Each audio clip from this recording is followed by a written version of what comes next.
Thank you, Mr Acting Deputy President. Marriage as a social unit pre-existed the nation-state and parliaments. It is common to all cultures, and its very rationale was about the best way for raising and socialising the next generation, providing the certainty and stability of their biological parents and the diversity of a female and male role model. In its variations between cultures, the man-woman-children element of marriage is the common denominator. It is not about the adults, but the potential children. It is other-focused, not self-focused. As the atheist philosopher Bertrand Russell even opined, it is through children alone that sexual relations became of importance to society and worthy to be taken cognizance of by a legal institution.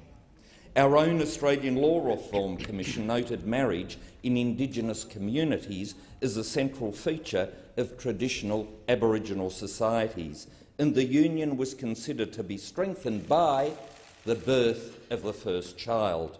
So here too we have marriage and raising children inextricably interlinked.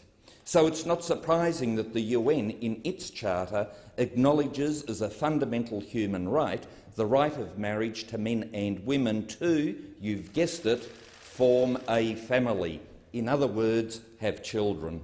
Same-sex marriage is not a recognised human right, such as freedom of speech, marriage between a man and a woman, and freedom of religion, amongst others. That, of course, of itself does not stop parliaments from legislating for it, and I suspect at the end of this process Australia will have changed its law on marriage. It's a change I regret for the sake of our children, but recognise Australians voted for such a change. But let's be clear, what were Australians asked in the postal survey? Should the law be changed to allow same-sex couples to marry? The legislation before us is not restricted to same-sex couples. It goes a lot further.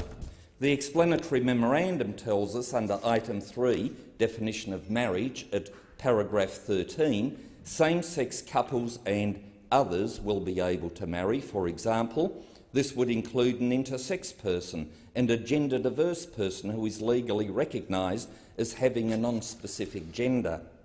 The bill, therefore, goes further than that which was approved by the Australian people and adopts the ideology of gender fluidity, which is part of the much discredited and rightly reviled and Orwellianly misnamed Safe Schools program.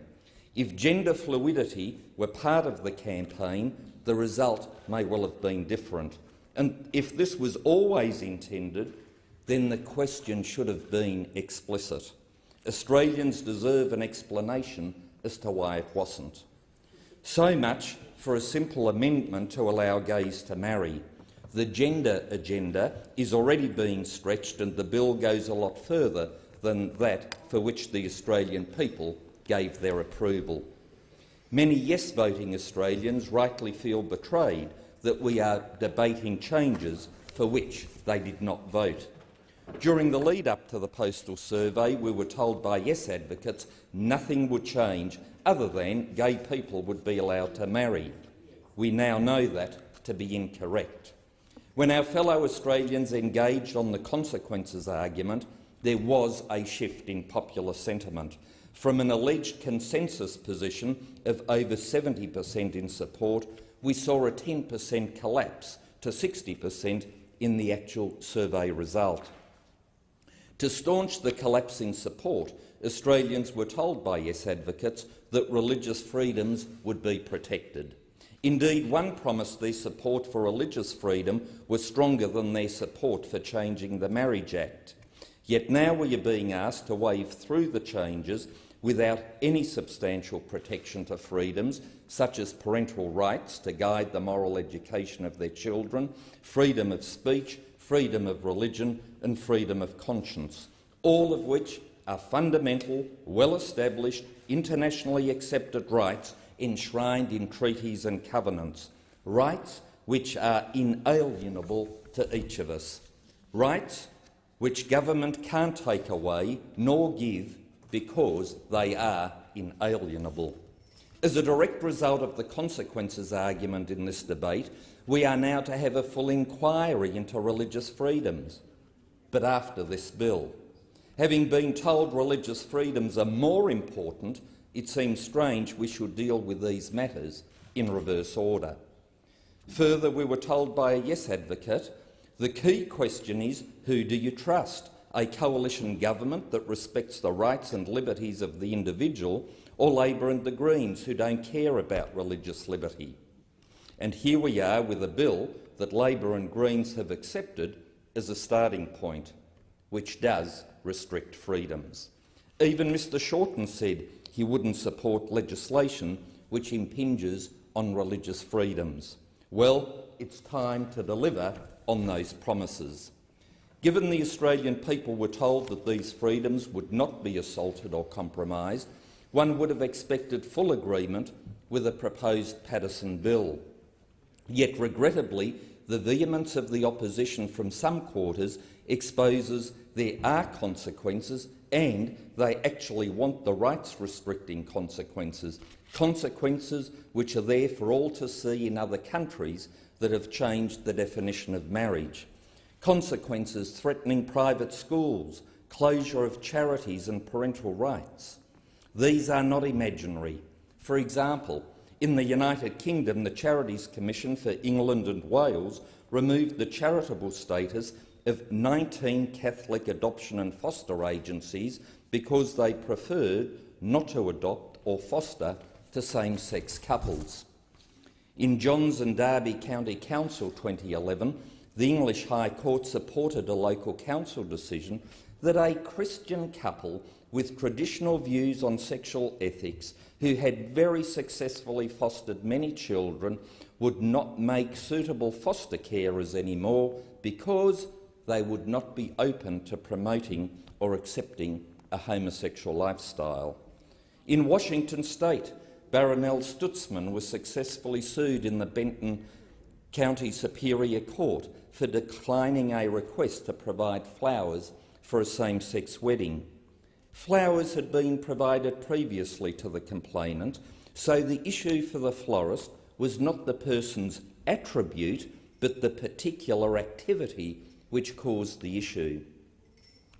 In the United Kingdom, the Vishnitz Jewish Girls Primary School failed their school assessment on one criteria, which was its inadequate promotion of homosexuality and gender reassignment in a primary school. There is no doubt there are consequences, consequences which sacrificed long-established rights on the altar of an aggressive, politically correct agenda. We can avoid this travesty in Australia by acknowledging the reality of these disturbing examples from overseas and provide the protections needed. The substantial no vote at 38.4% cannot be arrogantly dismissed as of no consequence. It is, in fact, 3 to 4 times the Green vote. To assert, because the no vote lost, that its voice should be obliterated from the public discourse is a display of ugly hubris. The Parliament has an opportunity to deliver for the yes voter by changing the definition of marriage and the no voter by alleviating and ameliorating some of their very valid concerns. No voters are good, decent Australians. They voted for fairness and love, amongst other things, just as much as yes voters. To deliberately alienate 38% of your population is never wise. Indeed, most statesmen on winning an election reach out and recognise not everyone voted for them, and they will seek to govern for all. Similarly, on this occasion, where a victory has been won for the yes case, it is important to recognise the concerns of the no campaigners and voters. Having spoken with literally thousands of them, I know them to be decent, loving, concerned Australians. Indeed, 2 no advocates I know who, when facing abuse from a yes voter, invited them for a coffee and chat, which saw both yes voters break down, cry and apologise. No voters and campaigners are people that live next door. They are at the next workstation. They served you your coffee or lunch. They are inherently good people who are willing to embark on a campaign where the odds were stacked against them from the beginning. The media and the celebrities were relentless, yet the no campaigners held their course. They had to go to work, passing yes propaganda in their very own offices, or physically work under the so-called rainbow flag. I take this opportunity to salute and thank all those who helped the No campaign through advocacy and donations. Their efforts saw a substantial change in public sentiment. I place on record my sincere thanks to the thousands of volunteer campaigners who advocated for marriage, especially when they knew from the beginning it would be a difficult campaign.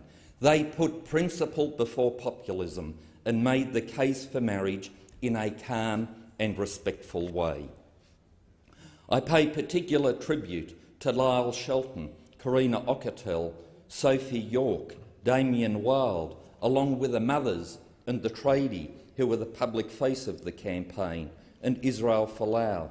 I also pay tribute to all those involved at senior levels in the marriage campaign behind the scenes, including Tim James and Steve Doyle, amongst many others. From a Tasmanian perspective, I want to thank the hundreds of Tasmanian volunteers, as well as the leadership in the Tasmanian campaign, including Mark Brown and Alex Sidhu, and the coordinators and those that letterboxed, door-knocked, made advocacy calls, engaged in letters to the editors and social media advocacy. I thank Karen Dixon. The actual evidence in favour of retaining marriage is a man-woman-children construct which saw overwhelming support for marriage in this parliament in 2004 has not changed. The windsock of public opinion has. To remain true to your beliefs in the face of changing public sentiment, vitriol and threats displays character and integrity. And for parliamentarians, I suspect the public will have a higher regard for those who are willing to take a stand on an issue of principle. The public knows there is backbone, principle and integrity, and that the latest opinion poll doesn't determine one's morality, principles or policy. Indeed, I am reminded of the Republic campaign, where the electorate that John Howard represented voted yes, yet he remained a staunch monarchist. And the electorate Mr Kim Beazley, the Labor leader, voted no, yet he remained a staunch Republican. The electorates re-elected both gentlemen at the next election. And so I think that the electorate can distinguish between a particular point of view on an issue and their high regard for their parliamentary representative. As someone told me the other day, it's only dead fish that go with a flow. It's only the live fish that have the capacity to swim against the current. Mr Acting Deputy President, it would be incongruous if the Parliament, in establishing a new right in relation to marriage, jettisoned, threw overboard and trashed the long-established rights and parental control of their children's moral education, freedom of speech, freedom of religion and freedom of conscientious objection. Given the unequivocal promises made by both the Prime Minister and the Leader of the Opposition, I trust the Parliament will have no difficulty in supporting the suite of amendments moved by my colleagues, Senators Fawcett and Patterson. Amendments which will allow the definition of marriage to be altered whilst providing the protections which were guaranteed. A failure to do so will be rightly judged harshly against us by our fellow Australians. The postal survey result does not provide a licence for the Parliament to trample on our long-established and accepted rights. Many yes voters will in particular feel betrayed, having voted yes on the strength of guarantees from both the Prime Minister and the Leader of the Opposition, as will others who accept that nothing else would change, and those that voted yes simply to get rid of the issue. And for the 20% who didn't vote, I suspect the denial of fundamental freedoms may well arouse them from their slumber and awaken their political interest. The same polls predicting a yes vote also gave overwhelming support to protecting our long-held and deeply cherished liberties of parental stewardship over children, freedom of speech, religion and conscience. As for my position, I have no doubt I'm currently in a minority amongst my fellow Australians on the definition of marriage. Similarly, I'm in no doubt I'm in the majority amongst my fellow Australians in my advocacy for the protection of their long-held and deeply cherished freedoms. The Parliament's challenge is to deliver on both same-sex marriage and the full protection of our freedoms.